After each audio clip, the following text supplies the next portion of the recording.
Iya, Ini supaya naik ibu-ibu kelas. muslimah siapa yang sudah kasih selangkangan ke Pak Ustadz? Silahkan nanti dapat berkah. Nah, suami-suami harus membolehkan supaya istri-istrinya mendapat berkah. Mana sih gugat nih? Gat, nggak seru kalau nggak ada lu. Woi, woi, woi. Iya, tadi gue Iya. bilang uh, istri-istri muslimah-muslimah harus kasih selangkangan kepada Pak Ustadz. Nah, suami-suami harus mengizinkan istri-istrinya dipakai oleh Pak Ustadz supaya mendapat berkah dan supaya mendapat ridho Allah. Bener nggak, Gat? Shalom Bapak Ibu dan saudara-saudara yang dikasihi Tuhan Yesus Kristus. Penyesatan memang ada, tetapi cilakalah mereka yang membuat penyesatan itu. Iblis hadir menyerupai domba, tetapi oleh hikmat dan kasih karunia Roh Kudus yang menyertai kita, dari buahnya lah kita boleh mengerti dari pengajaran-pengajaran yang diberikan kepada setiap orang. Kita simak setiap video yang ada dengan membuka hati, membuka mata, dan membuka telinga, supaya kita beroleh pengajaran dan pembelajaran dari setiap apa yang boleh kita simak. Itu ya zaman dulu. Kita mau minta-minta nih. Salah, bukan mau minta-minta. Kita mau gebukin maling. Selamat pagi teman-teman yang ada di US. Selamat malam teman-teman yang ada di Indonesia. Selamat sore di Gurun Pasir dan juga di Eropa. Kali ini topiknya terjadi di bagian negara Indonesia juga. Ya, hukum. Sebenarnya awal judulnya itu hukum meniduri anak kecil dalam Islam. Bukan meniduri maksudnya Nina Bobo. Oh Nina Bobo. Bukan gitu ya. Bukan meniduri seperti itu ya. Tapi meniduri dalam konteks intercourse atau menodai anak kecil. Ini apa namanya? Kiku gitu ya. Dalam konteks seperti itu, kiku dengan anak kecil, anak di bawah umur. Setahu saya di dalam Islam itu tidak ada istilah anak di bawah umur. Ya, adanya anak di bawah ranjang. Nah, seperti apa sih? Ya, apakah Indonesia akan dibawa seperti ini atau Indonesia akan menolak hukum seperti ini? Kita lihat aja ya. Nah, ini dibawakan oleh dua sahabat kita, sang penggugat dan Ustadz Syafi'i. Silakan Pak penggugat dulu deh. Iya ya, oke. Ya, inilah ya. Kalau kita mau bilang Indonesia maju, ya saya juga bingung. Ini maju dari mananya ya? Nah, tapi gini, saya dapat berita beberapa hari yang lalu ya. Nah, kita lihat ini adalah berita yang dari Aceh. Nah, beritanya begini. Pengangguran di Aceh berzina dengan gadis SMA. Awalnya si wanita menolak. Nah, seminggu bisa 3 hingga 4 kali. Nah, ini saya bingung ini. Kok bisa jadi seminggu bisa 3-4 kali? Ya, berarti bisa dibilang hampir setiap hari dihajar. Gitu ya. Nah, beritanya gini, orang ini akhirnya dijatuhi hukuman. Ya, Majelis Hakim Mahkamah Syariah. Nah, ini ada nomornya segala macam, dibacakan pada hari Senin. Gitu. Ini hakimnya hakim tunggal ya. Islahul Umam si SSY. Nah, ini Sarjana Hukum Syariah ini ya. Terdakwa Kurniawan terbukti secara sah meyakinkan bersalah melakukan jarimah zina dengan anak. Nah, ini ya, mereka ada undang-undang sendiri. Ada hukum sendiri. Ya, tentang hukum jinayat. Nah, jadi ada hukumnya, lalu dikenakan hukuman cambuk ya, 100 kali dan hukuman tasir penjara selama 36 bulan. Nah, saya jadi bingung. Pendek banget ya. Nah, gini, yang jadi bingung gini, Bu. Ya, pertama, ini kan dikatakan adalah sebuah perzinahan. Ya, ini yang mana perempuannya kayaknya nggak dikasih tahu hukumannya apa yang perempuan. Ya, kayaknya ini perempuan ini nggak ada hukumannya. Ini yang laki-laki yang kena ini. Mhm. Karena Mbak, kayak si Kurniawan ini yang kena ya. Si Kurniawan yang kena. Tapi si wanita seminggu bisa 3-4 kali. Ini banyak ini. Ya. Hmm. Banyak nih. Ini Ya. udah berapa lama juga nggak ketahuan kan? Ya iya, seminggu bisa 3-4 kali kan berarti yang wanita juga oke-oke aja gitu kan. Nah, kemudian masalahnya di sini. Nah, dia dikenakan hukuman cambuk 100 kali. Lalu penjara selama 36 bulan. Is Tahun oke lah setengah kalau doang. iya kena hukuman cambuknya is oke lah ya. Memang hukumnya seperti itu. Masalahnya penjara 36 bulan. Nah, kalau kita lihat dalam pasal 82 Perpu ya, 2016, di penjara paling singkat itu 5 tahun, paling lama 15 tahun, dan denda paling banyak itu 5 5 miliar. miliar. Ya. Berarti di syariah, di hukum syariah, hukum memperkosa anak kecil atau berhubungan badan dengan anak di bawah umur itu lebih ringan ya. Itu juga ketahuan zina kan? Ketahuan. Betul. Anak di bawah umur ya, anak di bawah umur. Hukumannya cuma 1,5 tahun doang. Ini bukan anak kecil loh, ini gadis SMA, Bu. Enggak. 2,5 tahun ya, 2,5 tahun, sorry. Cuma 2,5 tahun doang. Enteng amat.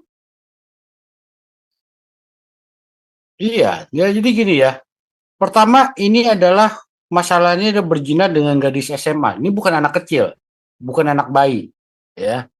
Nah, tapi karena ini dikatakan berzina, kok bisa seminggu bisa 3-4 kali, ini gimana ceritanya? Gitu ya. Ini adalah suatu pertanyaan yang besar. Kalau dia memang berzina, artinya dengan kata lain diperkosa, kok bisa 3-4 kali seminggu? Ya toh? Sekali aja diperkosa udah langsung tangkap polisi. Pengangguran loh ya. Di Aceh ternyata banyak Ah, sekali pengangguran. Ini memperbanyak anak, Bu. Memperbanyak keturunan, enggak Nah, kayak gitu. jadi kalau undang-undang perlindungan anak dan perempuan itu ya, hukumannya bisa sampai 15 tahun. Ya tadi ya ini ya, kita bisa lihat sampai 15 tahun paling lama, ya. Tapi undang-undang syariat Islam boleh kawin sama anak kecil, ya kira-kira anak umur kelas 3 SD dan sah dah, ya. Boleh. Kenapa? Karena itu dalam Quran, ya. Nah, makanya undang-undang Islam syariah di Aceh ini zina sama anak kecil itu cuma sampai 3 tahun ini. 36 bulan. Cuma Hukuman sampai ya. iya. Nah, Undang-Undang RI Republik Indonesia untuk Perlindungan Anak yang pasal 82 tadi itu minimal 5 tahun sampai maksimal 15 tahun. Jelas lebih lebih keras ya kalau kita mau lihat dari jumlah ininya tahunnya. Ya. Belum lagi dendanya ya, Bro. 5 miliar denda. Itu udah Iya. lumayan itu. Kalau materai 6.000 gimana? Materai 10.000. Biasanya materai kalau yang di apa itu kan kalau yang dari pesantren itu kalau menghina Tuhan Yesus sih ya cuma materai doang. udah yang dari pesantren, Bu. Pesantren. Oh, ya, pesantren Pergi sendiri, pulangnya berdua. Iya, Iya. apa namanya, siswi-siswi atau muslimah itu kan perginya waktu sekolah itu kan sendiri, pulangnya ya makin gemuk, begitu maksudnya. Nah, itu bisa cukup diselesaikan dengan materai 10.000. enteng banget ya. Biasanya gitu. Ya gitu. Iya, Materai betul 10.000. ya. Jadi ya gitulah, mau dibilang apa ya, memang hukumnya seperti itu. Cuma kita jadi pertanyaan juga, kok bisa gitu ya? Kenapa bisa begitu ya? Nah, ini kan sesuatu yang Ini aneh. apakah Indonesia sudah sebejat itu ya, Bro? Sunnah, Untuk Bu, orang sunnah, sunnah. pedofil. Itu Makanya beramalia, Bu. kalau Beramalia. saya melihat dari hukum internasional ya, Bro. Mhm. Apakah Indonesia sudah sebejat itu? Itu pertanyaan saya. Apakah mental orang Indonesia termasuk polisi-polisi dan atasan-atasan itu sudah sebobrok itu sampai melihat hal yang seperti ini, menodai anak kecil di bawah umur, itu seringan itu hukumannya. Nggak salah. Apa namanya, warung itu kan atasnya tutup, bawahnya warung kedai gitu, biasalah. Hanya atasnya aja tertutup, bawahnya tertutup enggak? Ya, saya pernah posting itu tuh. Saya pernah posting yang anak SMA berjilbab itu wik-wik di pojokan rumah ya, diintip orang. Itu pernah itu. Saya langsung kena ban Facebook saya. Nah, Ya, tapi yang lucu halal. begini, ya, Ya. yang lucu itu ini, yang kita bisa di layar ya, di negara Pakistan, ya, Muslim ini dia membunuh anak laki-laki dan anak perempuan cuma karena berduaan di dalam sebuah ruangan. Waduh, Dibunuh. Ini kejadiannya tanggal 2 Juni ya. 2 Juni tahun 2023. baru dong. Baru. Ya, jadi kejadiannya adalah di Pakistan. Ya, karena anak ini berdua ini ya Cuma sebenarnya berdua-duaan doang. iya cuma berduaan. Jadi yang laki-lakinya datang ke rumah cewek dan kebetulan ruangannya cuma satu, ya begitu. Nah, dan duduk berdua. Duduk berdua, belum ngapa-ngapain, pamannya datang. Ya, pamannya datang. Dibunuh dua-duanya, Bu. Waduh. Ya. Jadi Semurah dibunuh itu dua-duanya. semurah itukah nyawa manusia? Nah, ya memang murah. Kalau bagi mereka itu murah. Ya. Lebih mahal harga ayam. Jadi dikatakan gini, gadis ya, yang anak perempuan tadi, ya, coba saya gedein dikit ya. Nah, yang gadis dan anak laki-laki itu dibunuh untuk kehormatan. Ya. Wah. Nah, ini beritanya sebenarnya tanggal 31 Mei 2023 ya. Nah, jadi besokannya udah masuk ke dunia internasional ya, dari kantor berita Antara ya. Kantor berita Indonesia Antara. Seorang gadis muda dan anak laki-laki tewas di daerah Taraki ya, di Pakistan ya, Selasa dini hari, kata pejabat polisi di situ ya. Menurut FIR yang diajukan ke kantor polisi Pura, gadis usia 15 tahun dan anak laki-laki usia 15 tahun itu hadir di rumah Gul Sajat. Ya, seorang anggota keluarga Muhammad Sohaib, Muhammad lagi Muhammad lagi namanya. Nah, ya. Ini Muhammad kayaknya biang kerok nih. Lagi-lagi nama ini ya. Dia marah setelah dia melihat mereka berdua di satu ruangan. Marah dia. Ya, terus dan menyerang mereka dengan tongkat dan meninggalkan keduanya mati di tempat. Ya.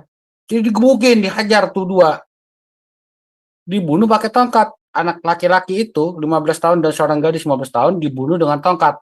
Dan kami mengambil kedua mayat yang kami miliki untuk menyelesaikan formalitas medis legal. Coba buat catatan doang. Anak laki-laki itu datang untuk menemui gadis berusia 15 tahun di rumahnya, di rumah cewek.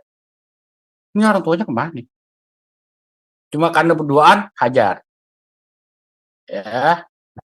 Sajid mengatakan bahwa terduga pelaku yang juga ditangkap di kemudian hari adalah sepupu dari pihak ayah dari gadis yang dibunuh. Jadi pelakunya itu dia. Pelakunya. Jadi sepupu dari pihak ayah. Sepupunya itu gadis, Bu. Dibunuh. Ya, jadi Islam itu bikin orang hilang ingatan ya. Nah, jadi ya gitulah ya, mereka memang begitu. Jadi kalau Nyawa ada murah sekali ya, nyawa itu murah sekali. murah sekali, murah. Ya. Nah, pertanyaannya adalah kenapa mereka bisa berpikiran yang pendek seperti itu ya? Kalau dikit-dikit, pasti pikirannya porno-porno gitu ya. Iya, Pikirannya suka yang begini-begini gitu. Nah, kita lihat ini, Bu. Ya. Apa sih yang sebenarnya mendasari mereka seperti itu ya? Kita lihat. Nah, ini berdasarkan survei Google ya, Google Trend ya. Nah, kita tahu Google itu kan trended ya untuk search engine-nya. Apa-apa semua cari di Google. Mau nyari apa ada di Google ya. Berdasarkan negara, jadi dibagi berdasarkan negaranya. Ini ada research ya, yang kadang di Inggris, kadang di Prancis. Gitu. Ini adalah Maroko.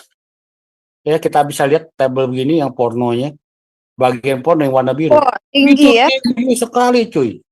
Waduh, Ya, hobi mereka nonton yang porno-porno. Makanya pikirannya pendek. Dikit-dikit porno, dikit-dikit porno.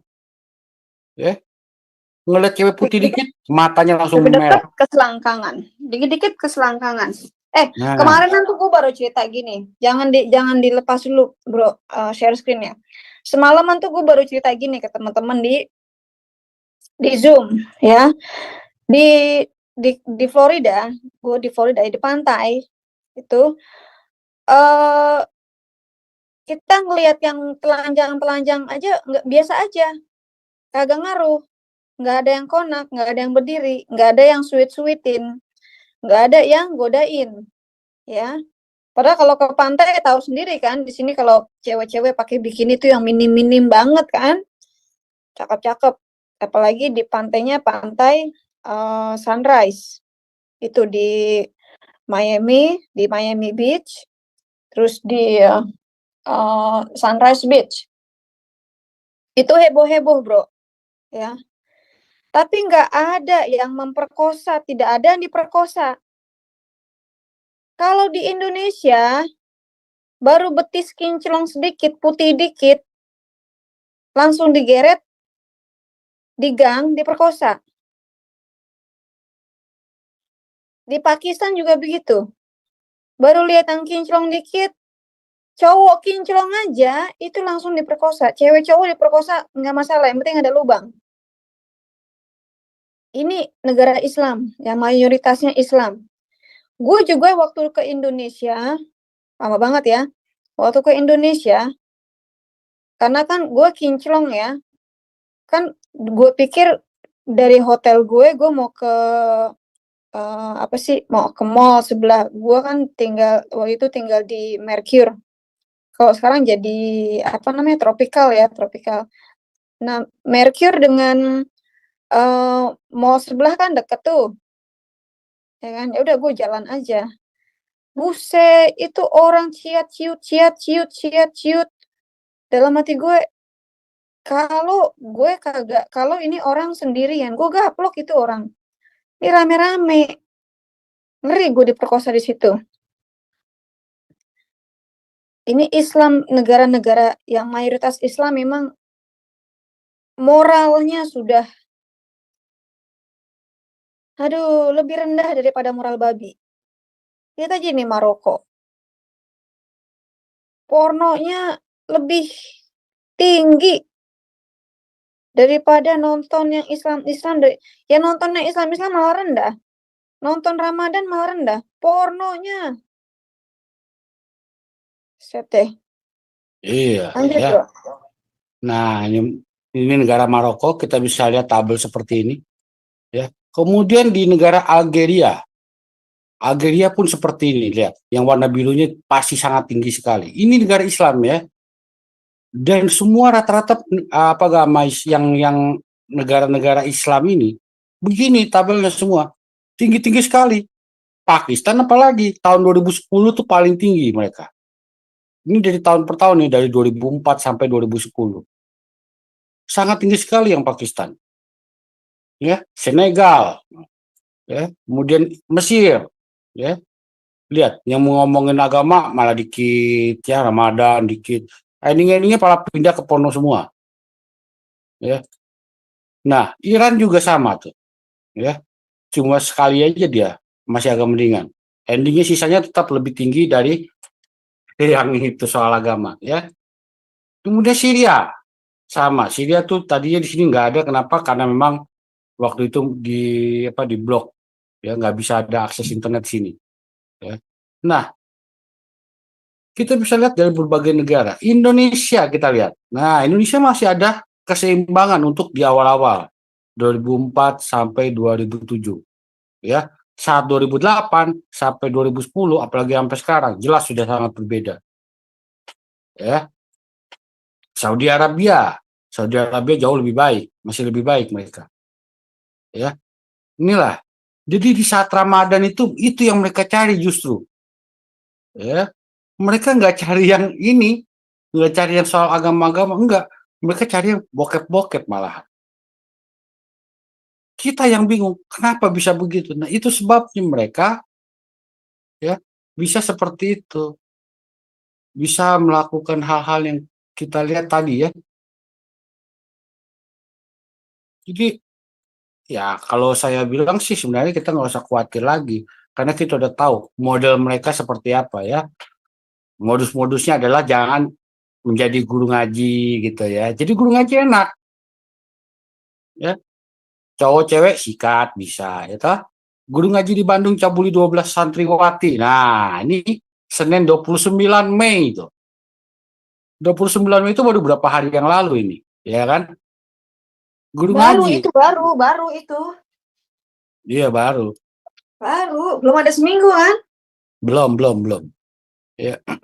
Jadi dia melakukan pencabulan terhadap 12 santriwati usia 9 hingga 16 tahun. Set ya. Di bawah Nah, umur kalau kita semua. cari, ya kalau kita cari ketik aja, Ustadz mencabuli santri, keluar semua, langsung keluar, banyak sekali. Ya, dilihat yang tahun-tahun baru aja kita lihat. Yang kemarin terakhir yang Ustadz palsu, ya, Ustadz palsu ngaku guru ngaji mencabuli 17 cowok santri. Pun. Bukan yang Cowok asli, ya. diembat juga ya. Tapi emang gini bro, kalau di pesantren-pesantren itu ya, bukan meniduri cowok ya, istilahnya apa sih? Melecehkan laki-laki itu lebih mudah daripada melecehkan wanita. Kenapa? Kalau wanita resikonya hamil. Kalau melecehkan laki-laki itu nggak bakal hamil. Jadi mereka sebenarnya lebih suka melecehkan yang laki-laki. Ya ini ya. Nah, guru ngaji di Garut cabuli 17 anak laki-laki itu, cuy. Ya ampun. Anak laki-laki dicabulin. Saat kecil mengaku jadi korban pelecehan saat kecil. Oh, jadi dendam dia. Jadi dia nih waktu kecilnya disodomi juga, makanya gedenya nyodomi orang, anak orang. Iya. Inilah tampang Aib Saipudin, ya. Seorang oknum guru ngaji di Garut yang modal paksa 17 muridnya.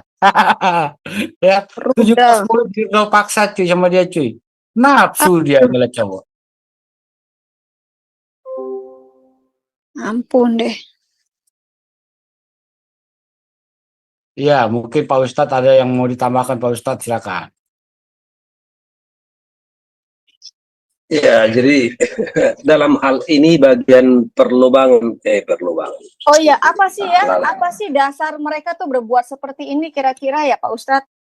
Iya, satu hal ya. Contohnya di agama mereka, apakah ada contohnya Pak Ustadz? Iya, sesuai dengan sunnah Nabi ya, sunnah Nabi. Jadi sunnah Nabi ini membayangkan dirinya ketika menikahi Aisyah ya. Jadi ketika dia menikahi Aisyah ini, nah dia itu meracuni pikiran umatnya supaya melakukan hubungan seksual dengan anak-anak, ya, dengan anak-anak di bawah umur. Contoh misalnya ya, contoh supaya jangan dibilang jadi apa, dibilang fitnah, kita coba apa, buka informasi dari hadis ya. Jadi hadis ini adalah sunnah. Mengapa mereka ini sampai suka sekali melecehkan anak-anak atau melakukan hubungan seksual dengan anak-anak di bawah umur? Nah, kita coba dulu apa, sebentar saya share screen lah dulu ya. Saya share screen hadis apa, hadis Bukhari, sebentar ya. Hadis Bukhari dulu saya ambil. Hadis Bukhari 4690 ya. 4690. 4690 ya. Jalan ya. Bentar ya, saya besarkan dulu sedikit. Saya besarkan dulu supaya sama-sama bisa menikah. Menikah. Melihat, maksud saya melihat ya. Nikah, menikahi. Ini kitab nikah, menikahi janda ya. Jadi ini dari Rasul ya.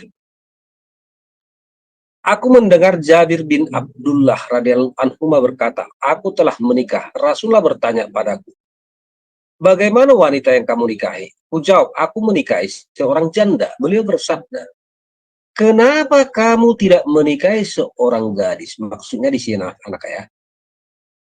Sehingga kamu dapat bermain-main dengannya. Jadi Nabi ini sangat suka bermain-main dengan anak-anak, ya.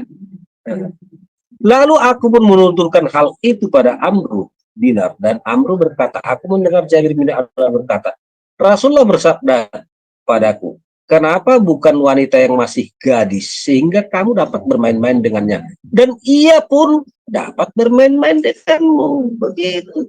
Misalnya ya main dokter-dokteran, ya terobsesi dengan dokter-dokteran lah kan, ini main dokter-dokteran, main ayunan, ya inilah salah satu membuat obsesi pada pikiran dari muslim itu untuk melakukan pelecehan seksual terhadap anak kecil ya. Nah, ini main-main artinya ini kan bermain-main, yang bermain-main itu anak-anak, bukan orang dewasa. Di sini kita harus pahami ya, harus pahami. Wanita yang masih gadis sehingga kamu dapat bermain-main. Yang bermain-main itu bukan orang dewasa ya. Dan ia pun dapat bermain-main denganmu. Ini harus kita pahami, apa maksudnya bermain-main. Maksudnya mungkin si anak kecil itu bisa bermain yang gelantung-gelantungan gitu. Dimainin yang gelantung-gelantung, dimainin. Iya. Gitu. Jadi ini informasi yang mengatakan bahwa memperbolehkan atau obsesi untuk menyetubuhi anak kecil ya, anak kecil. Berarti sudah dicontohkan dan dianjurkan oleh sang nabi, sang junjungan ya Pak Ustadz ya. Begitu, iya. Nah kalau gitu jangan salahkan itu ustadz-ustadz yang menghamili santriwati-santriwati, dan jangan juga salahkan Pak ustadz-ustadz di pesantren yang merudal bokongnya anak-anak laki-laki. Jangan disalahkan mereka, jangan dihukum mereka, karena itu sesuai dengan anjuran junjungan mereka, sesuai dengan anjuran si Muhammad untuk mainannya sama yang anak kecil-kecil begitu. Iya. Mainan. Itulah makanya meskipun cantik ya, meskipun seorang gadis cantik, itu dilarang dinikahi. apabila ia seorang mandul, ya. Contoh ya, contoh. Dan coba buka ya contohnya lagi. Lah bagaimana dia tahu kalau dia mandul apa enggak? Emangnya ada labelnya Jadi- di jidat, saya mandul begitu. Dicoba dulu kayak Dicoba beli dulu. rambutan. Aduh. Beli rambutan itu biasa, Bu. Manis apa enggak? Ah, jeruk, misalnya jeruk ya. Manis apa? Kan dicoba dulu. Kalau enggak mana tahu kan gitu. Coba ini ya. Larangan menikahi wanita yang tidak punya anak. Ini Itu di kitab nikah. Indonesia kali, Bro. Itu di Indonesia boleh coba dulu. Kalau di Jepang nggak boleh. Suruh bayar. Ya ini Seumur umur selama gue di US ya, belum pernah gue nyoba dulu manis apa enggak, suruh bayar gue. Nyobanya suruh bayar 1 pound, tahu nggak lo? ini sunnah, Bu, sunnah ini sunnah ini. Ya, ini ya. Kita coba aja. Telah menceritakan kepada kami Ahmad bin Ibrahim, ya, dan bla bla bla dan seterusnya ya. Dari Makil bin Yasar, ia berkata, seorang laki-laki datang kepada Nabi Shallallahu Alaihi Wasallam lalu berkata, sesungguhnya aku mendapati seorang wanita yang mempunyai keturunan yang baik dan cantik, akan tetapi dia mandul. Apakah aku boleh menikahinya? Beliau menjawab tidak. Kemudian dia datang lagi kedua kalinya dan beliau melarangnya. Kemudian ia datang ketiga kalinya. Lalu Rasulullah bersabda, nikahilah wanita-wanita yang penyayang dan subur atau banyak keturunan. Ya, karena aku akan bangga-bangga dengan umat lain dengan banyaknya kalian. Nah, itu tujuannya. Makanya ya kalaupun misalnya terjadi misalnya seperti apa ya, kalau kita minjam sesuatu itu bisa beranak, misalnya minjam duit ya kan, nah, itu duit itu kan bisa berbunga ya kan.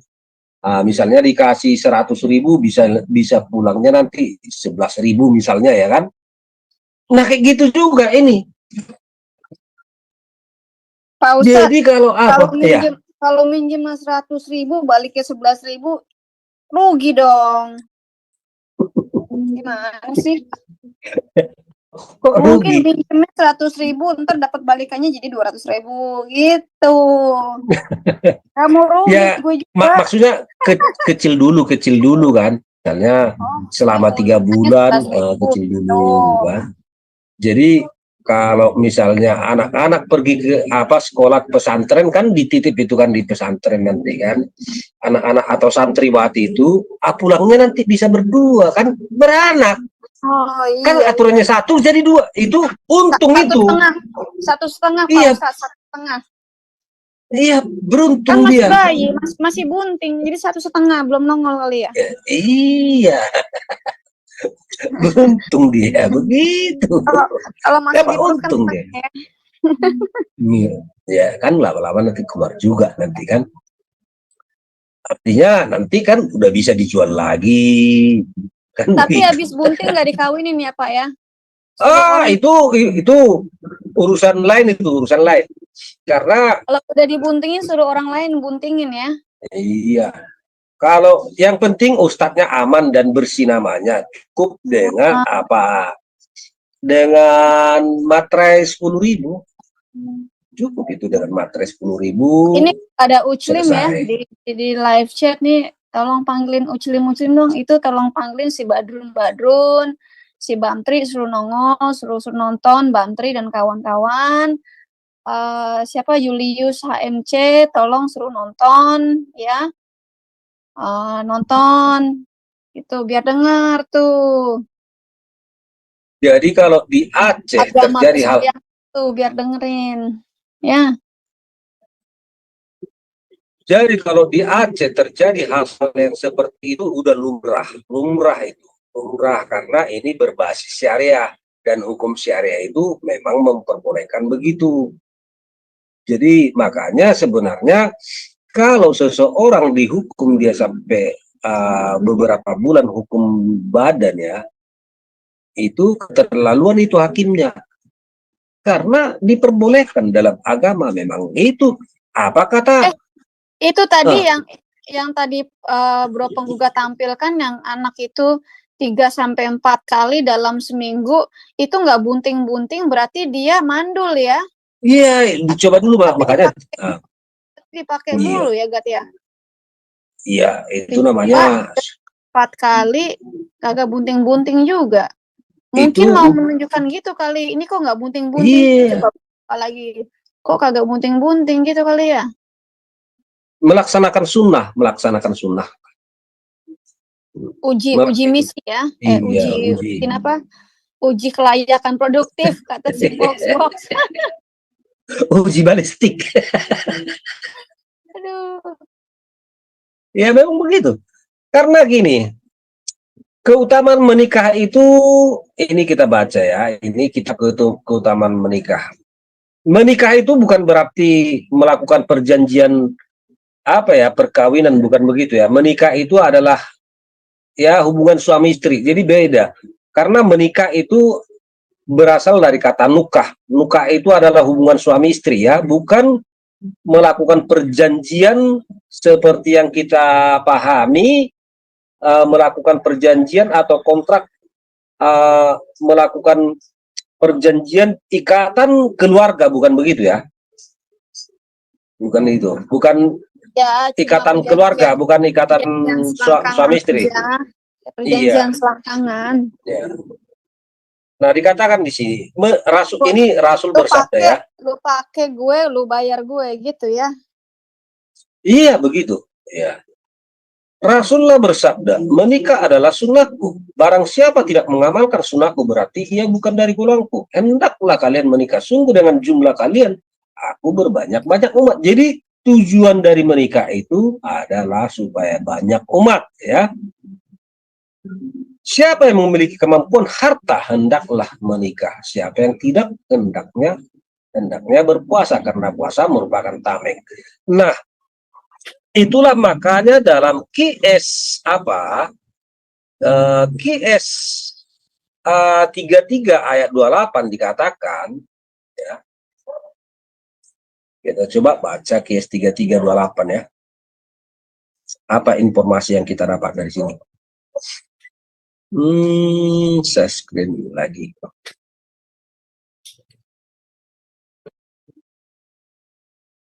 Tiga 3328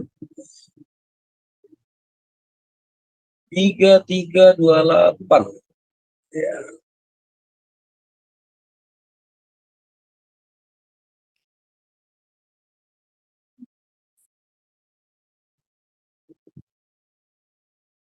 Ya, ini dari Nabi loh, dari Allah kepada Nabi ya.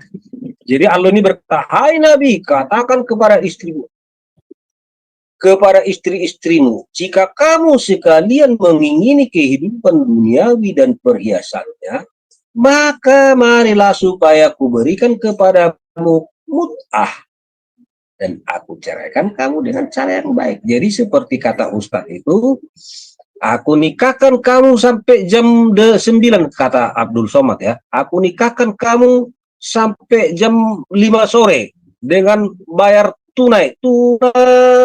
Sah itu. Begitu. Itu kan udah Abdul Somad yang bilang kayak gitu ya. Ya ini Al-Ajab ayat 28 ya. Jadi bukan saya yang mengatakan. Muta ini tahulah nikah muta kan.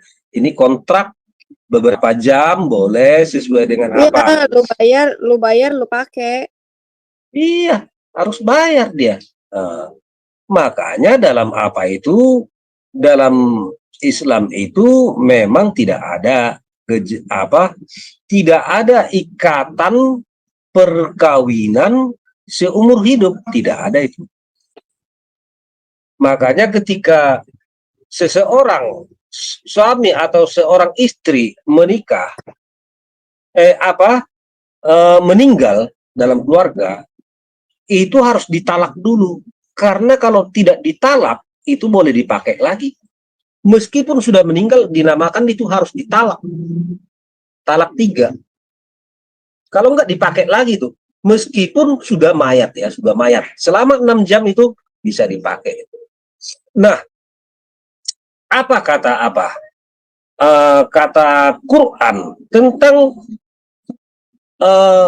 pernikahan ya, bahkan anak kandung yang bukan hasil seorang anak kandung yang bukan hasil dari perkawinan yang sah atau ya perkawinan yang sah itu boleh juga dipakai sama seorang laki-laki, anaknya berserta ibunya. Ya, itu udah biasa kita baca itu ya, misalnya dalam tafsir Qiyas 25 ayat 54 yang mana isinya ini ya, 2554 ya. Jadi tidak masalah 25 ayat 54.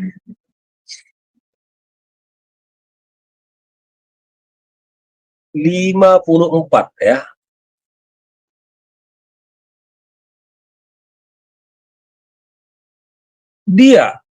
Dia pula yang menciptakan manusia dari air, lalu ia jadikan manusia itu dalam kurung punya keturunan dan musyawarah dan adalah Tuhanmu Maha Kuasa, katanya. Jadi dalam Islam ini apa yang dimaksud musyawarah, apa yang dimaksud keturunan, apa yang dimaksud musyawarah. Nah, untuk itu kita coba buka dulu ya sebentar ya, tafsir Qurtubinya ya, volume 13 nah itu. Sebentar, karena saya belum sediakan, sebentar ya, saya buka dulu kitab tafsir Al-Qurtubi ya. Tafsir Al-Qurtubi volume 13.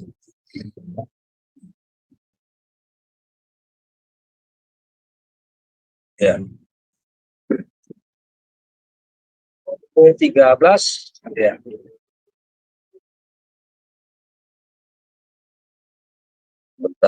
Sebentar, sabar ya. Supaya jangan jadi bilang nanti fitnah. Itu perempuan sangat murah. Ya, enggak. Itu perempuan itu merupakan aib. Perempuan itu dalam Islam itu merupakan aib ya, aib, perlu diketahui itu.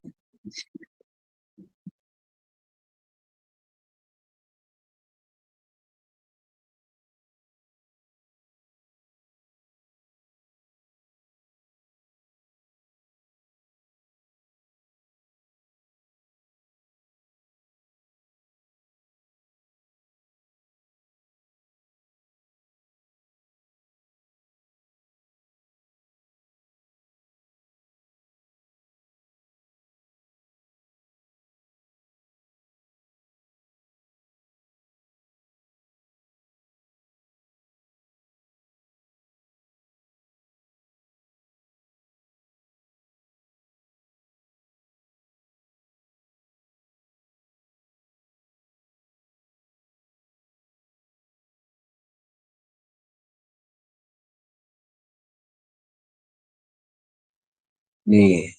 Dan dia pula yang menciptakan manusia dari air, lalu dia jadikan manusia itu punya keturunan dan musyawarah adalah Tuhanmu yang Maha Kuasa. Itu yang tadi Qiyas Al-Furqan ayat 54. Dalam ayat ini dibahas masalah firman Allah Subhanahu wa taala, dan dia pula yang menciptakan manusia dari air. Maksudnya lalu menciptakan dari air mana manusia. Lalu dia jadikan, ya, maksudnya adalah menjadikan manusia itu punya keturunan atau musyawarah. Ada yang mengatakan dari air sebagai isyarat asal menciptakan bahwa setiap hidup tercipta dari air, dan di dalam ayat ini terdapat banyak nikmat yang diberikan oleh Allah kepada manusia setelah mereka diciptakan dari tidak ada, dan peringatan mengambil pelajaran hal ini. Kedua, firman Allah Subhanahu wa taala, lalu dia jadikan manusia itu punya keturunan atau musyawarah. Keturunan musyawarah adalah dua makna yang umum bagi setiap kerabat antara sesama anak Adam. Ibnu Al-Arabi berkata, nasab keturunan merupakan pencampuran mani antara laki-laki atau suami dan perempuan atau istri sesuai dengan aturan syara atau hukum ya. Jika tercipta dari hasil hubungan maksiat, maka dia adalah makhluk secara mutlak dan tidak menjadi keturunan. Jadi yang dianggap keturunan itu adalah yang sah menurut hukum syariah Islam, yang pernikahannya sah menurut Islam. Sementara kalau hasil dari nikah siri itu bukan keturunan ya. Karena itu ia tidak termasuk di bawah firman Allah SWT. Nah, jadi dia itu bukan dianggap manusia lah itu ya. Diharamkan atas kamu mengawini ibu-ibu anak-anakmu yang perempuan atau An-Nisa 4 ayat 23. Maksudnya adalah anak-anak perempuan dari hasil zina, karena ia bukan anaknya menurut suatu pendapat yang paling sahih dari dua pendapat ulama mazhab Maliki. Jika tidak ada hubungan nasab secara syara, secara hukum ya, maka tidak ada hubungan musyahara juga secara syara. Dengan demikian, hubungan zina tidak mengharamkan menikahi ini ya. Dengan demikian, hubungan zina tidak mengharamkan menikahi anak perempuan ibu dan juga ibu anak perempuan, dan apa yang menjadi hubungan mahram dari yang halal, ya kan? Nah, jadi itu halal ya, bukan mahram. Maka tidak bisa menjadikan hubungan mahram dari yang haram, sebab Allah Subhanahu wa taala memperkuat hubungan nasab dan musahara, hubungan kekeluargaan yang berasal dari perkawinan seperti menantu, ipar dan seterusnya kepada hamba-hambanya dan mengangkat derajat keduanya. Jadi ini boleh ya, dalam Islam itu boleh menikahi mengawini atau meniduri ibu dan anak, karena itu bukan bukan perkawinan yang sah ya. Ibu dan anaknya boleh ditiduri bersama-sama ya. Itu dalam Islam. Ini hanya, jangan kita mencontoh ini. Ini hanya berlaku dalam dunia Islam ya. Jadi itu untuk mengangkat derajat, dan itu bukan merupakan suatu larangan dalam Islam untuk mengawini ibu dan anak ya sekaligus. Nah, apalagi yang bisa kita dapat ya?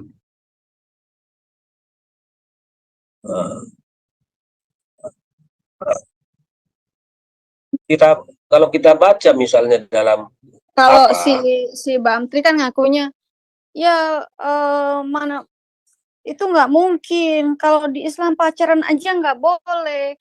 Iya, lu pacaran nggak boleh kalau lu nggak bayar, kalau lu nggak pakai mut'ah. Jadi lu kalau mau pacaran, lu mesti bayar dulu, lu baru boleh. Begitu. Ya, Bamtri ya, coba kau baca lagi itu apa namanya kitabmu. Iya. Gimana, Gad? Nah, jadi kita coba cari tahu lagi apa informasi tentang Islam ini. Nah, jadi kalau misalnya seseorang katakanlah menyukai seorang wanita, seorang laki-laki menyukai seorang wanita, meskipun seorang wanita itu belum tentu mau, tapi boleh digunakan dengan cara siasat mengelak ya, siasat mengelak. Contoh kalau kita baca dalam informasinya dalam Bukhari 6453 ya. Coba kita baca dalam hadis Bukhari ya. Nah, kalau si Bamtri, si Islam, si Uclim itu mereka membantah tapi tanpa dalil kan? Kita pakai dalil kan? Aduh. Kita menunjukkan di kalian itu dengan dalil. Kalau mereka mau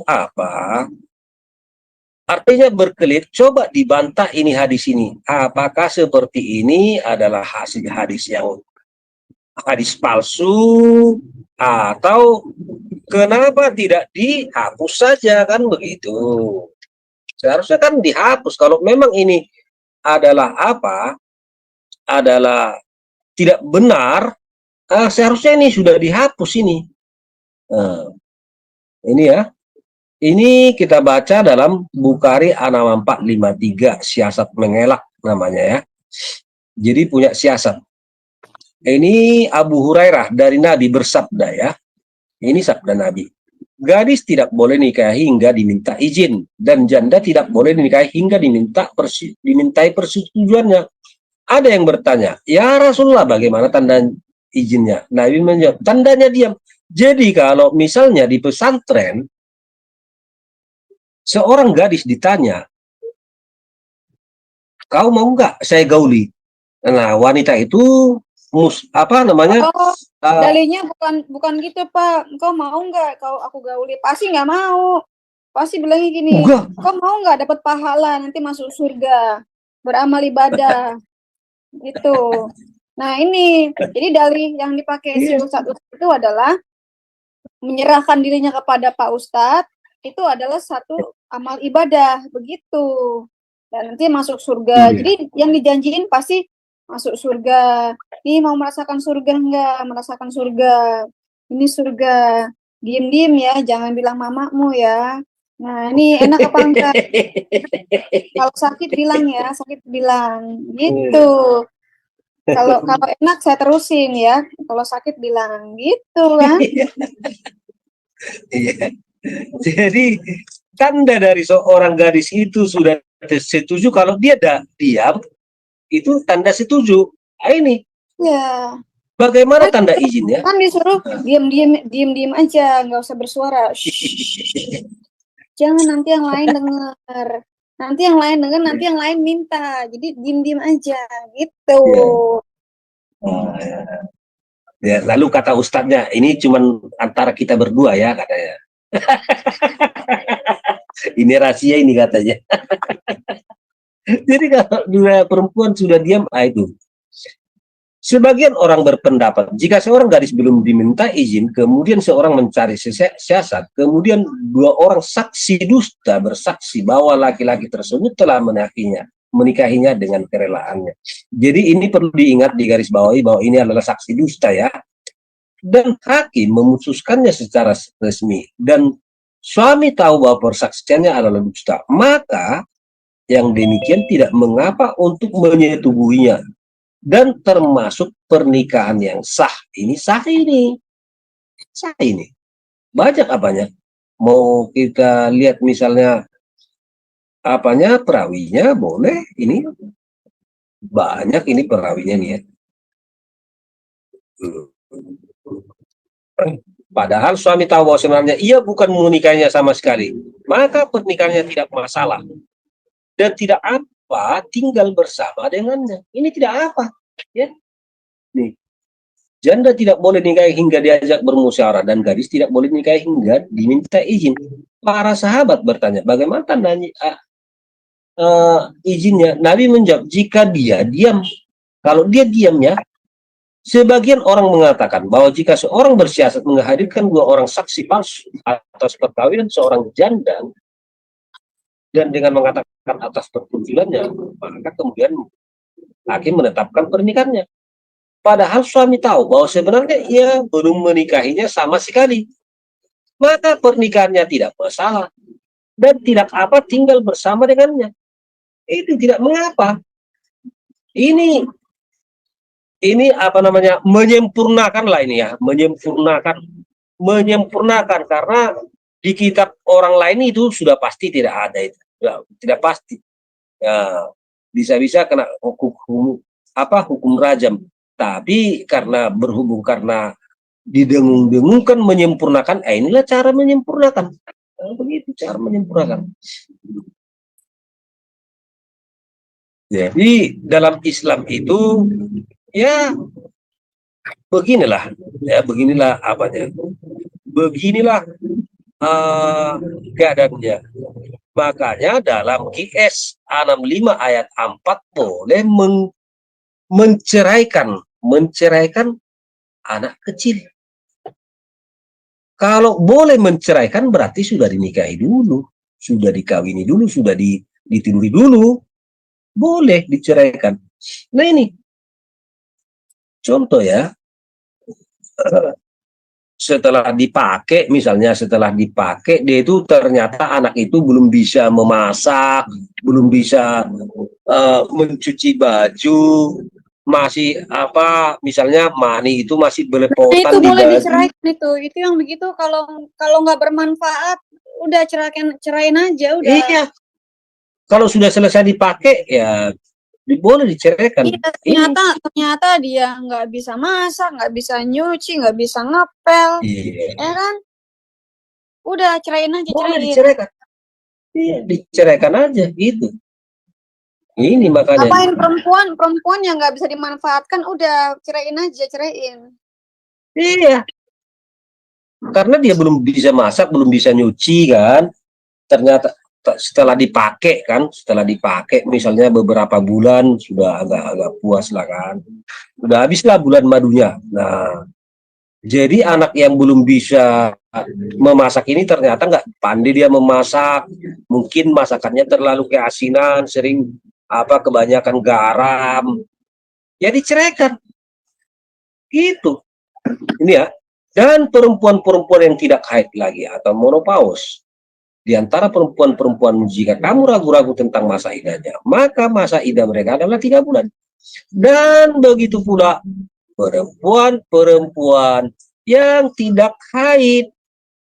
Maksudnya yang tidak haid, anak-anak yang belum pernah haid. Anak-anak yang belum pernah haid ini, ya mungkin belum diajari mamanya itu kan, untuk cara belajar memasak, belajar mencuci kain, mencuci piring. Ini belum pandai. Lalu setelah dipakai, dipakai lah itu kan, boleh diceraikan. Begitu. Dan perempuan-perempuan yang hamil, waktu iddah mereka ialah sampai melahirkan kandungannya. Dan barang siapa yang bertakwa kepada Allah, niscaya menjadikannya bagi kemudahan dalam urusannya. Itu. Nah, kadang orang tidak tahu siapa yang dimaksud dengan perempuan-perempuan yang tidak haid ini. Nah, untuk itu kita coba baca tafsirnya. Ya, kita baca tafsirnya. Allah Subhanahu wa taala berfirman, menceritakan tentang iddah perempuan yang tidak haid lagi karena faktor usia telah lanjut, bahwa iddah mereka yang demikian adalah 3 bulan sebagai ganti dari 3 guru yang ditetapkan atas perempuan yang berhaid sesuai dengan apa yang telah ditunjukkan dalam surat Al-Baqarah yang menerangkan. Demikian pula perempuan-perempuan yang belum mencapai batas usia balik. Iddah mereka sama dengan iddah wanita yang tidak haid lagi, yaitu 3 bulan. Untuk itulah disebutkan dalam firman-Nya, dan perempuan-perempuan dan yang tidak haid lagi, At-Talaq ayat 4. Adapun firman Allah Subhanahu wa taala, jika kamu ragu-ragu tentang masa iddah atau At-Talaq 4, ada 2 pendapat sehubungan dengan makna ini. Pendapat pertama dikatakan sejumlah ulama salaf seperti Mujahid, Al-Juzuri, Ibnu Zaid, bahwa makna yang dimaksud ialah jika perempuan-perempuan itu melihat adanya darah, lalu kalian merasa ragu-ragu apakah darah adalah darah haid atau bukan, penyakit kemudian, sedangkan kalian bimbang memutuskannya. Pendapat yang kedua mengatakan bahwa jika kamu merasa ragu mengenai hukum iddah mereka dan kamu tidak mengetahui maka iddahnya adalah 3 bulan. Pendapat diriwayatkan Ibnu Zaid. Kemudian kita lanjut dulu ya. Tuh kan bentar-bentar Ini ancamannya dikatakan neraka lo ya, bentar-bentar neraka lo. Kalau nggak kasih farjaha, neraka, gitu kan? Pak Ustadz harus dikasih. Iya. Harus dong, kalau itu amal ibadah itu. Ya. Dilaknat malaikat sampai pagi. Benar. Pak Ustadz harus dikasih tuh, biar ibadah itu barokah. Itu kan. biar dapat hidayah. Nanti kamu dapat hidayah dari Pak Ustadz. Udah kasih aja itu selangkanganmu, begitu kan? Iya. Nanti kau dapat Kalau enggak pahala. nanti Kalau kau dilaknat menyenangkan, malaikat kalau nggak mau. iya, kalau kau menyenangkan hati Pak Ustadz itu berarti menyenangkan hati Rasulullah. Menyenangkan hati Rasulullah berarti menyenangkan hatinya Allah. Udah buka aja celananya, buka. Turunin gitu kan? Karena dalam apa? Dalam hadis dikatakan itu, siapa yang mengikuti aku, dia sudah mengikuti Allah. Nah, itu Siapa dia. yang mengikuti Kalau Rasulullah juga kan kikuk-kikuk sama anak kecil, ya kalian juga mesti kikuk-kikuk sama anak kecil. Kikuk-kikuk gitu.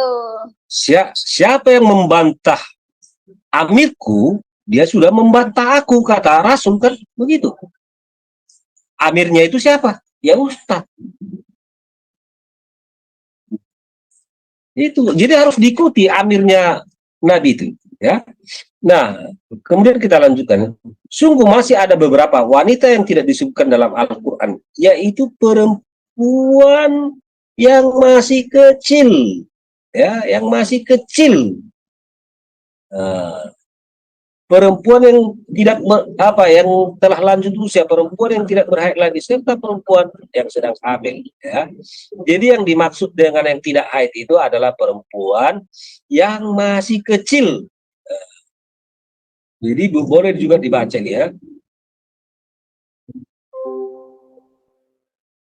Perempuan yang tidak haid. Tapi boleh juga dibaca dalam apa? Dalam tafsir Al-Jalalain ini juga sama itu. Ini ya. Dan begitu pula perempuan-perempuan yang tidak haid, karena mengingat mereka masih di bawah umur, ya.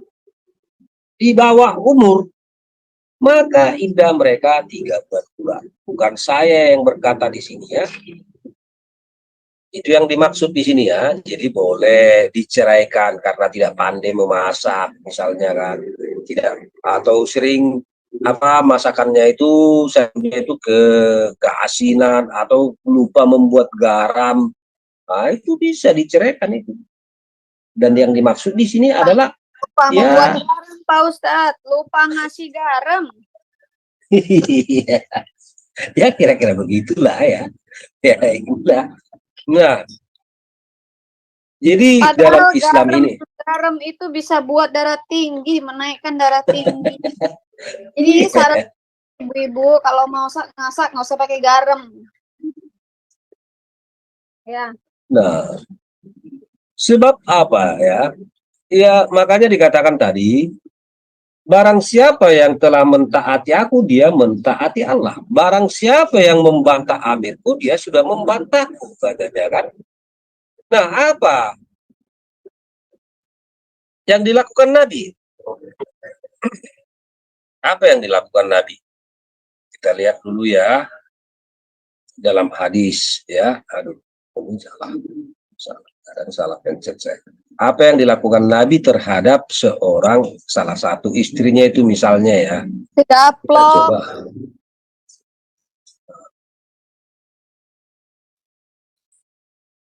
Digaplok aja. Misalnya, perempuan boleh digaplok sampai boleh itu, boleh. Apabila dikhawatirkan nususnya itu Qiyas 424 itu, ya.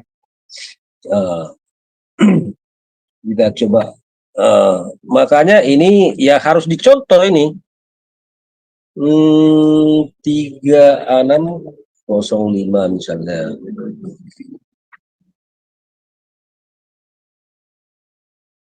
Pernikahan Nabi, kedatangannya ke Madinah, ya.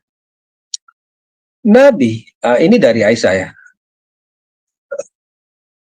Dari Aisyah radhiyallahu anha berkata, Nabi menikahiku saat berusia 6 tahun.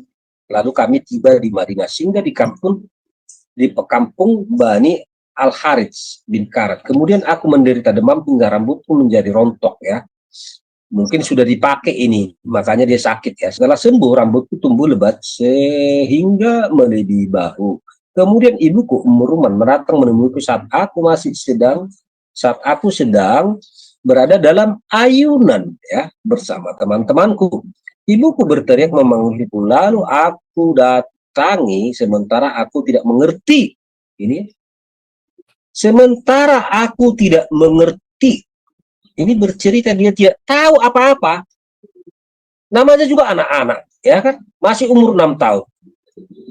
Tidak mengerti apa yang diinginkannya. Ibuku menggandeng tanganku dan membawaku hingga sampai di pintu rumah, di depan pintu rumah.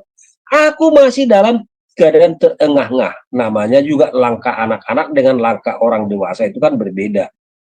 Capek dia kan. Hingga aku menenangkan diri sendiri. Kemudian ibuku mengambil air lalu membasuhnya ke muka dan kepalaku. Lalu dia memasukkan aku ke dalam rumah itu dan ternyata di dalamnya ada para wanita Ansar. Mereka berkata, mudah-mudahan memperoleh kebaikan dan keberkahan dan mudah-mudahan mendapat nasib yang terbaik. Lalu ibuku menyerahkan aku kepada mereka. Mereka merapikan penampilanku, didandanilah ya istilahnya. Dan tidak ada yang membuatku terkejut ya, melainkan keceriaan Rasulullah. Lihat ini, mata Nabi ini berbinar-binar melihat Aisyah. Tahu nggak arti keceriaan Rasulullah di sini? Matanya itu berbinar-binar. Kau kumakanlah kau malam ini. Dapat perawan kecil. Iya. Berbinar-binar mata Nabi ini di sini. Perhatikan ini. Dan tidak ada yang membuatku terkejut melainkan keceriaan Rasulullah. Ceria sekali dia, bro. Bayangkan itu. Saya pikir ya, anjing tua saya tidak pernah menyetubui anjing kecil. Bayangkan itu. Tidak pernah. Anjing saya jantan. Sudah agak tua, sudah lama. Tidak pernah dia menikahi atau menggauli anjing betina kecil. Lihat ini keceriaan Rasulullah ini. Lain, Rasulullah itu lebih bejat daripada anjing. Iya. Saya heran ini ya. Akhirnya mereka menyerahkan aku kepada Catat beliau. ya, Dewi Bulan yang ngomong. Catat Dewi Bulan yang ngomong, laporin ke Bareskrim. Catat ya Bamtri catat Dewi Bulan yang ngomong. Kelakuan nabimu, junjunganmu lebih bejat daripada kelakuan anjing. Catat. Laporin ke MUI. Ceria sekali ini Rasul ini. Ceria dia. Apakah anak ini pernah dikasih bercita-cita? Tidak. Tidak pernah dia dikasih bercita-cita. Apakah anak ini pernah dikasih untuk belajar? Tidak. Diambil sama Rasulullah. Bayangkan itu. Sedih sekali ini. Kasihan saya melihatnya nih. Makanya cuciannya juga kadang belepotan, masih belepotan mani ya. Bisa itu apa? Bisa itu saya buktikan bahwa cucian daripada si Aisyah ini masih belepotan mani ya. Boleh saya buka ya. Silakan Pak Ustadz. Bentar. Belepotan mani ketika apa masih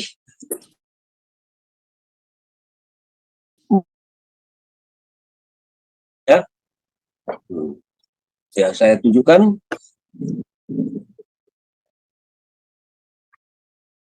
Kita lihat dulu dalam Bukhari 223 ya, 223 ya. Nah, bentar ya. Saya share belepotan mani ini. Itu belepotan mani apa belepotan iler, Pak? Ya, kita lihat lagi ya. Kita baca ini. Bukhari 223 ya.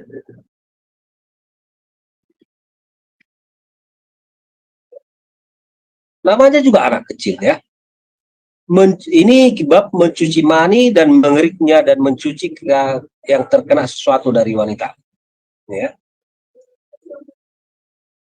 telah menceritakan kepada kami Kutaibah berkata, dan telah menceritakan kepada kami Yasid berkata, dan bla bla bla, ya. Aku mendengar Aisyah berkata dari jalur lain disebutkan telah menceritakan kepada kami Musadat, ya, berkata telah menceritakan kepada kami Abdul Wahid berkata telah menceritakan kepada kami Amru bin Maimun dari Sulaiman bin Jasar berkata, aku bertanya kepada Aisyah tentang mani yang mengenai pakaian.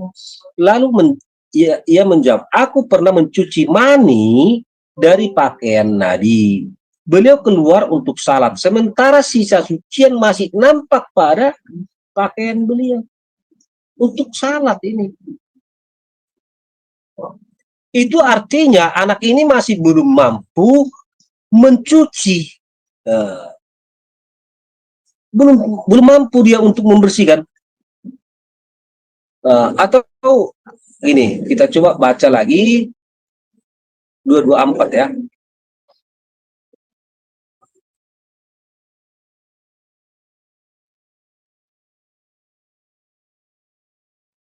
Ya. Aisyah pernah berkata, aku pernah mencuci air mani dari pakaian Rasulullah. Kemudian beliau keluar untuk salat. Dan sisa cucian masih nampak pada pakaian beliau.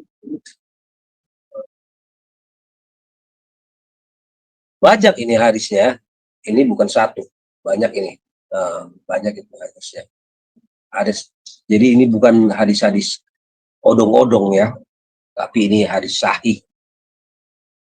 Mengapa sampai nampak? Ya, bagaimanalah tenaga anak kecil untuk mencuci? Bayangkan itu. Nih, Tangannya itu. Ini Dewi Bulan ini ya, Dewi Bulan takbiran ya. Takbiran atau takbir? Takbiran, nanti Dewi Bulan takbiran. Ya, jadi ya inilah apa informasi-informasi yang memperbolehkan dalam Islam itu boleh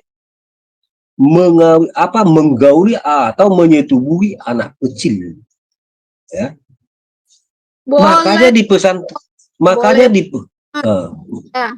Jadi di pesantren dengan kata lain, hukum Indonesia yang Pancasila itu hukumnya lebih berharga tinggi daripada hukum syariah Islam.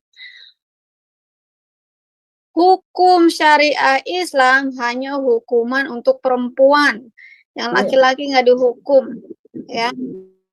Satu lagi, teman-teman, kalau mati diperkosa rame-rame tapi lakinya nggak dihukum, silakan pindah ke Aceh yang sudah menetapkan atau menerapkan hukum syariah.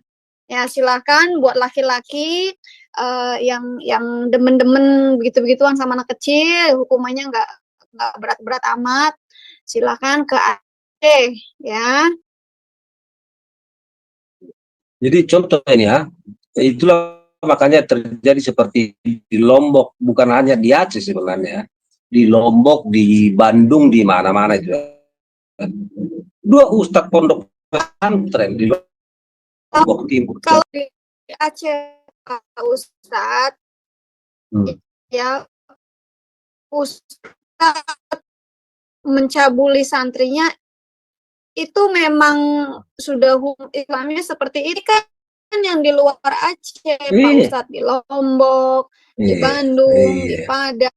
Timur diduga mencabuli santri. 2 pondok pesantren tersebut berada di desa Kota Raja dan salah satu desa Kecamatan Sikur, Lombok Timur, Nusa Tenggara Barat. Kapolres Lombok Timur AKBP Henry Indra Cahyono mengatakan ada 3 laporan polisi yang masuk pada 2 pondok pesantren tersebut di desa Kota Raja. 2 korban, sementara di Kecamatan Sikur ada korban yang melapor. Ini boleh nih. Ada 2 kasus pelecehan seksual di Lombok Timur dan dari 3 LP atau laporan polisi ada 2 TKP yang kami menetapkan 2 tersangka, katanya dalam konferensi pers Polda Nusa Tenggara Barat Selasa 23 Mei 2023. Heri enggan memberitahu inisial pelaku dan jabatannya pada pondok pesantren tersebut. Gue yakin namanya Muhammad. Ya, melindungi apalah, melindungi ustadz. Iya, gue Karena yakin ustadz itu suci. Muhammad.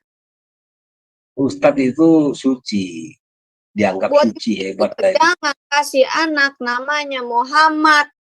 Ya nanti jadi cabul begini.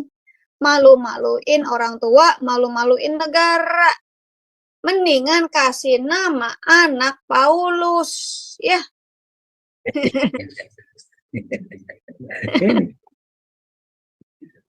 mana nih si gugat nih? Gat. Iya. Gat. Dari kasus desa Kota Raja, ditemukan sejumlah barang bukti milik dua korban, yaitu sebuah kaos panjang lengan putih, rok panjang hitam, jilbab putih, ya jilbab ini ya, BH, celana dalam, dan dua fotokopi akta kelahiran korban. Ya. Ini dia ya. Ya boleh baca sendirilah nanti ya. Nah, guru ngaji di Bandung cabuli belasan santri agar berkah dan pintar. Jadi agar berkah dan pintar itu ya harusnya Pokoknya iming-imingnya apa? Berkah ini, surga, termasuk dapat pahala. Iya, Ya. agar pintar, agar pintar. Kalau kasih selangkangan sama Pak Ustadz, kau dapat pahala, dapat berkah nanti. Iya. Ini Supaya ibu-ibu naik kelas. muslimah siapa yang sudah kasih selangkangan ke Pak Ustadz? Silahkan nanti dapat berkah. Nah suami-suami harus membolehkan supaya istri-istrinya mendapat berkah. Mana sih gugat nih? Gat, nggak seru kalau nggak ada lu. Woi. Iya, tadi gue Nih. bilang istri-istri muslimah harus kasih selangkangan kepada Pak Ustadz. Nah, suami-suami harus mengizinkan istri-istrinya dipakai oleh Pak Ustadz supaya mendapat berkah dan supaya mendapat ridho Allah. Bener nggak, Gat? Ya, tapi bukan ustadz saya ya, bukan saya. Iya, Kalau ke bukan. saya, bukan saya. Ini ustadz di pesantren. Bener nggak, Gat? Ya bener sih, ya begini ya, benernya kenapa? Karena perempuan itu kan otaknya cuma setengah, Bu. Oh iya. Perempuan itu akalnya cuma setengah kalau dibanding dengan laki-laki. Ya. Jadi kalau lu dibikin seperti itu sama Allah ya jangan nyalain orang. Ya. Allah yang bikin kok, gitu. Nah, hehehe. Gitu ya. Jadi jelas kalau ajaran Muhammad ini adalah ajaran sundal. Gue yang ngomong tuh. Ajaran Muhammad, ajaran selangkangan. Lebih bejat daripada kelakuan anjing. ya. Tapi bukan hanya di dunia itu, sampai di surga juga begitu. Waduh. Di surga lebih parah lagi, dapat 72. Kenapa, Gat? Minimal. Ya, jadi perempuan itu memang di dalam Islam itu jujur sangat-sangat tidak fair ya. Jadi katakan otaknya cuma setengah, jadi istri juga lu mesti ngalah, ya. Lu kalau menstruasi pun, ya, itu juga salah. Padahal yang bikin menstruasi Allahnya sendiri, ya tak? Nah, dalam rumah tangga pun bagaimana ya? Dia boleh dibikin bonyok. Ya, boleh dong. Boleh. Balik ke soal yang tadi. Tadi harusnya yang laki-laki itu tuh bukan berzina dengan perempuan itu, harusnya dikawinin. Nggak apa-apa kalau dikawinin ya. Kalau dikawinin boleh. Kalau nggak dikawinin ya jadi berzina toh. Nah, itu jadi definisi berzina mereka itu kalau nggak kawin resmi. Kalau perempuan yang punya hamil punya anak ya anaknya juga boleh dipakai sama lakinya kan bebas. Benar ya? Nah, ini kan kalau kita bisa lihat di sini, ini kekerasan dalam rumah tangga. Ya. Nah, nah, jadi kita di sini cuma menampilkan data saja. Itu ayat yang dimaksud adalah surah 4 dan 34. Ya. Jadi menurut ayat ini seorang pria mungkin tidak hanya memukul istrinya dalam keadaan tertentu, tetapi juga memukuli mereka. Gebukin sampai biru-biru. Iya. Tapi juga memukuli mereka hanya karena takut akan hal itu. ya. Jadi boleh gebuk aja, nggak apa-apa. Karena perempuan itu kan otaknya cuma setengah, menurut Nabi toh. Nah, jadi inilah hukum syariah. Syariah itu mengizinkan laki-laki mukul bininya, ya. Tapi kalau hukum internasional, lu mukul anjing aja lu kena hajar. Nah, lu bisa tangkap Iya, polisi. apalagi sini penjara, coy. Iya, mukul hewan aja dapat masuk penjara lo, ya. Nah,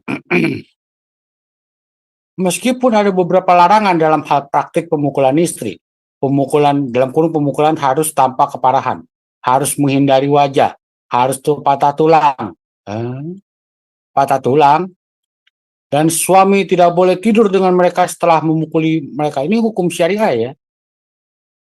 Jadi kita ngomong hukum syariah. Mereka hampir tidak menawarkan penghiburan pada seorang wanita yang dilecehkan dengan berkat-berkat dari Tuhannya.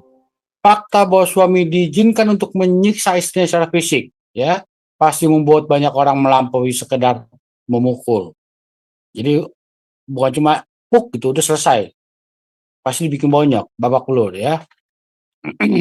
Nah ini ada hadisnya di sini dikatakan gini. Dalam kata-kata Aisyah, saya belum pernah melihat wanita yang menderita sebanyak wanita yang beriman. Ya dalam arti orang Muslim. Lihat kulitnya lebih hijau dari pakaiannya. Itu ada di hadisnya ya. Ini hadis ini. Nah nih ya. Kalau kita klik keluar nih hadisnya. Ya. Nah di Sahih Bukhari ya. Nih ini ngomongin si Rifa namanya. Kebetulan namanya Rifa juga. Ya sama nih Rifa kan.